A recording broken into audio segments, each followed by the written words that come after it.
Now, it's my pleasure to introduce our student speaker, Eva Olin, representing the Joint Masters of Public Affairs and Masters of Science in Environmental Science. Eva is a joint MPA-MSES student with MSES concentrations in Applied Ecology and Water Resources and a specialized MPA concentration. She is from Fairland, Indiana, and completed her Bachelor's of Science in Biology from IU Bloomington in 2006. She's been an active member of the IU Environmental Management Association and served 1 year as the speaker chair. She worked a summer with the Indiana Clean Lakes program based out of SPIA, and 1 summer with the U.S. Forest Service at the Mata National Forest in California. Please join me in welcoming Eva.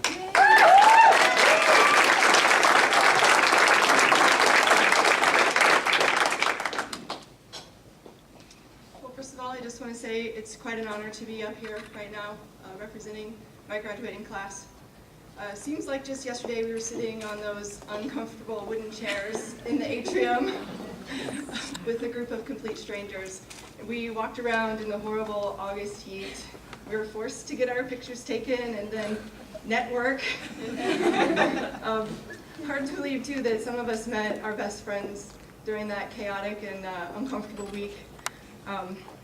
Also, during the past 2 years, many of us have faced personal challenges outside of school, and I think I truly speak for everyone when I say I'm thankful for the people in this room, my friends and family, and everyone that helped me through those tough times.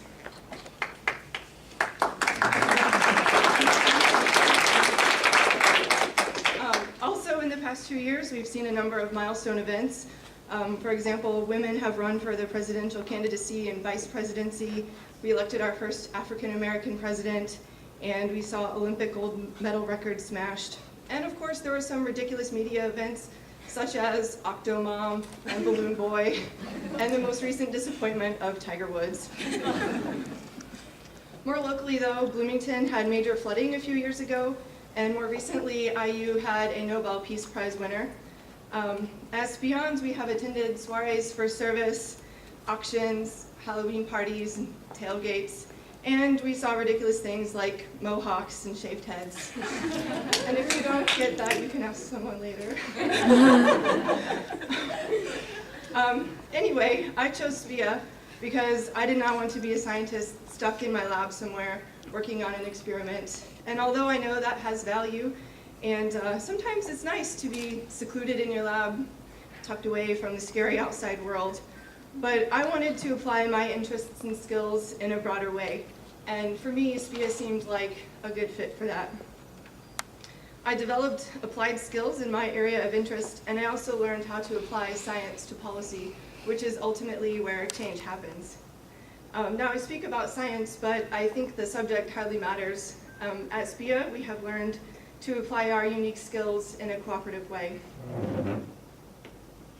Often when I tell people that I study environmental science, they make some remark about how wonderful that is or how hard that must be since our environment is in such bad shape. And I say yes, you know, all of these things are true, but I know an incredibly talented, devoted, hardworking bunch of people who are working on really great things at SPIA. And this really gives me hope despite the fact that it's rough out there. So when you're feeling down and you can't remember why you decided to escape the safety of your lab, just remember what it is you believe in and why you chose SPIA in the first place.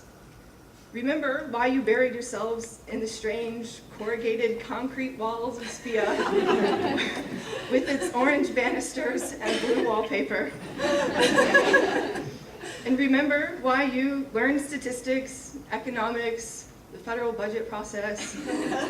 And remember why you stood in freezing streams, fought with GIS, endured grueling exams, and wrote countless term papers and lab reports, and worked on those dreaded group projects. And just remember also that everything you need to know is on Wikipedia, and the answer is always, it depends.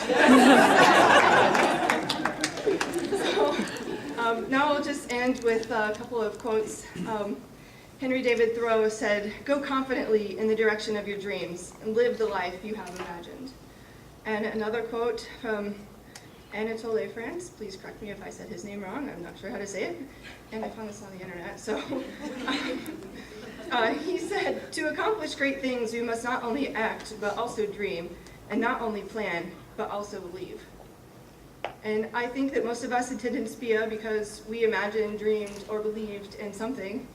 And so we believe, and we planned and acted, otherwise we wouldn't be standing here right now. For me, I believe in change, so my personal challenge is to be the change that I believe in. And I invite you to join me in that challenge, but no matter what it is that you believe in, the challenge will always be to follow your dreams and seek whatever it is that you believe in. And just know that the world will be a better place because of that.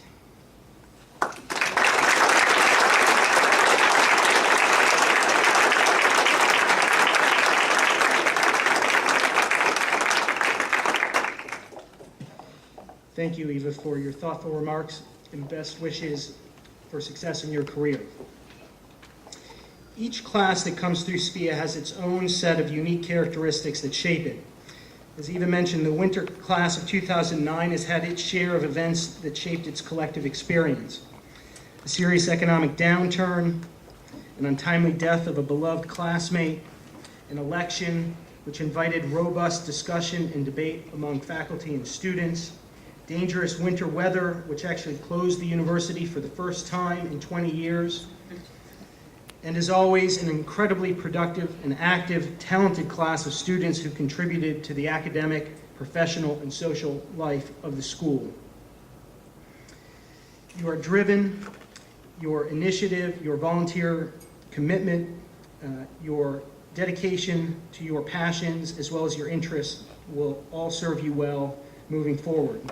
All in all, the winter class of 2009 came through some pretty extraordinary times with amazing grace and composure, and each member is sure to make a difference as they transition into their professional lives. Please join me in once again congratulating them for their accomplishments.